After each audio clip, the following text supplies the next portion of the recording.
안녕하십니까, 알림이 황희두입니다. 오늘 오전 저도 가족과 함께 사전투표를 마치고 왔습니다. 저희 가족 3명도 모두 사전투표를 마친 만큼 이제는 주위 지인들한테 투표 독려를 하고 이재명 후보의 공약을 맞춤형으로 계속 알릴 예정입니다. 오후 1시 기준으로 사전투표율이 8.75%로 역대 최고라는 소식이 전해지고 있는데요. 점심시간에 구름 인파가 몰려서 발길을 돌리는 시민들도 있었다고 합니다. 2시 기준으로 10%를 돌파했는데 지난 대선과 비교해봤을 때 같은 시간 2시 기준 3.5%나 차이가 나네요. 물론 사전투표율 높은 건 그냥 대략적으로 참고만 하시면 좋을 것 같습니다. 참고로 오늘 정치일학 유튜브 채널에 이재명 후보와 윤석열 후보와의 사전투표 현장 비교 영상이 올라왔습니다. 이재명 후보는 보시다시피 저렇게 줄을 다 기다려서 투표를 하고 있고요. 반면 윤석열 후보는 바로 입장을 합니다. 그리고 기표소로 들어간 지 2분이 지나도 나오지 않고 도대체 안에서 뭘 했나 싶은 생각이 들었는데요. 당연하다고 볼 수 있지만 줄 서는 이재명 후보와 저렇게 규칙을 어기고 새치기하는 윤석열, 이런 비교짤까지 나오고 있습니다.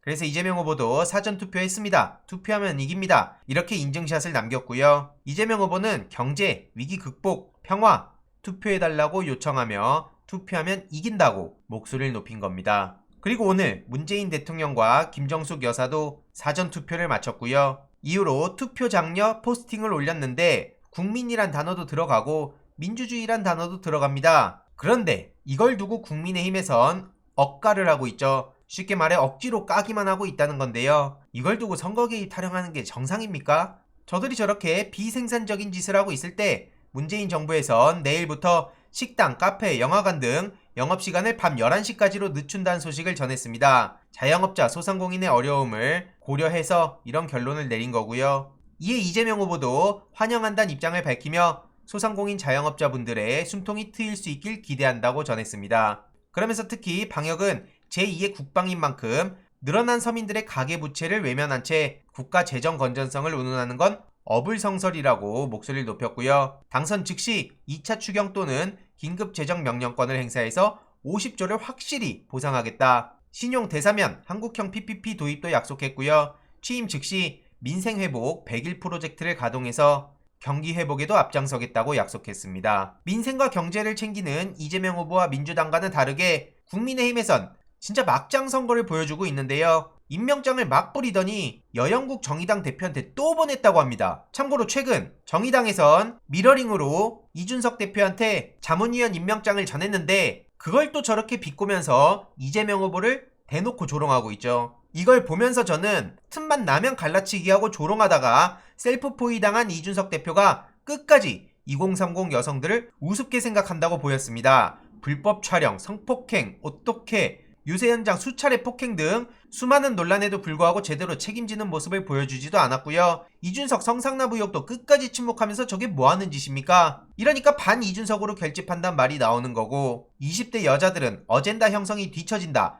여자라 죽었다만 난무한다. 이런 막말을 해놓고 이제 와서 2030 여성들한테 표 달라고 저러는 겁니까? 그리고 자기네들은 답도 없다 생각하니까 이재명 후보 못 찍게 하려고 저런 식으로 조롱하는 거 속이 훤히 들여다 보이지 않습니까? 참고로 정의당 류호정 의원은 저렇게 이재명 후보를 디스하면서 2030 여성 유권자들한테 속지 말자 이런 얘기를 하고 있는데 당연히 네티즌들의 반응은 싸늘하기만 합니다. 몰락하는 정의당에 대해서 굳이 제가 깊게 설명할 필요도 없어 보이고요. 다만 하나 다시 얘기하고 싶은 건 류호정 의원의 대립게임 논란은 남녀 젠더 문제가 아니라 불공정 이슈였습니다. 애초에 배지를 달 자격조차 없는 사람이라고 생각하는데 언제까지 저렇게 뻔뻔한 태도를 보이나 지켜보겠습니다. 다시 말씀드리지만 박지현 부위원장이 차악을 선택하기 위해서가 아니라 최선을 선택하기 위해 이재명 지지 선언을 하는 거라고 공개적으로 목소리를 높인 거 굉장히 많은 2030 여성들이 관심을 가지고 있고요. 7,431명이나 되는 2030 여성들이 최근 이재명으로 마음을 돌렸다는 거 굉장히 중요한 내용이고 이분 영상과 글을 주위에 많이 공유하시면 많은 여성들이 마음을 돌릴 수 있을 겁니다. 오늘 저녁 7시 10분부터 7시 반까지 뉴스룸에서 찬조 연설을 한다고도 전해졌는데 많은 시청과 공유 부탁드리고요. 게다가 국민의힘은 단일화 하루 만에 정치개혁? 그건 안철수 생각이다 라면서 선을 긋는 모습을 보였습니다. 통합정부, 정치개혁 이런 건 무슨 조건인 건 아니다. 안철수 본인의 생각이다. 이렇게 선을 긋더니 인터뷰 내내 이준석 대표는 단일화라는 용어를 전혀 쓰지도 않았고 사퇴, 저희에 대한 지지선언, 사퇴 후 지지선언 이런 표현을 쓴 거죠. 그러면서 조건 없는 우리 후보에 대한 지지선언과 합당을 결심한 용기에 감사하다고 표현하기도 했고요. 합당에 대해서도 방어적 태도를 보이기도 했습니다. 야, 참 진짜 대단합니다. 그리고 어제 유시민 전 노무현재단 이사장과 원희룡 본부장의 100분 토론도 굉장히 뜨거운 반응을 보였습니다. 특히 이렇게 여유롭게 원희룡 본부장의 네거티브를 맞서고 차원이 다른 모습을 보여준 유시민 전 이사장을 보며 끝까지 고민을 하던 많은 시민들이 마음을 움직였다는 반응도 나오고 있고요.